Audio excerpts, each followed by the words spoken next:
அதுக்கேற்ற மாதிரி நம்ம க்ளீன் பண்ணி நீட்டாக வச்சுப்போம். இதை வந்து நம்ம அங்கே அடிக்கிடலாம். எல்லாமே கொஞ்சம் அரேஞ்ச் பண்ணிக்கலாம்.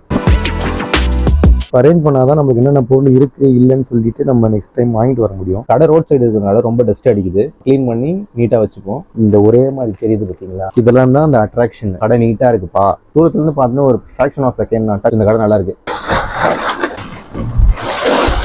திங்ஸ் வந்து ரீஃபில் பண்ணுறதுக்கான டைம் வந்துருச்சு. முதல்ல திங்ஸ் எல்லாம் கொஞ்சம் பிரித்து வச்சுட்டு அப்போதான் தெரியும் என்னென்ன இதெல்லாம் இருக்குது அப்படின்னு சொல்லிட்டு. ஏதாவது ஒரு சோப்பு மெடிமிக்ஸ் எடுத்துப்போம். 12. இதை வந்து நம்ம அங்கே அடிக்கிடலாம். இந்த இடம் கொஞ்சம் காலியாக இருக்கு, இங்கே அடிக்க ஆரம்பிச்சிடும். இது எல்லாமே நம்ம அடிக்கிடலாம். ஒரு சரத்துக்கு 2 ரூபா கிடைக்கும், அவ்வளோதான். மேலே தொங்க விட்டுறலாம்.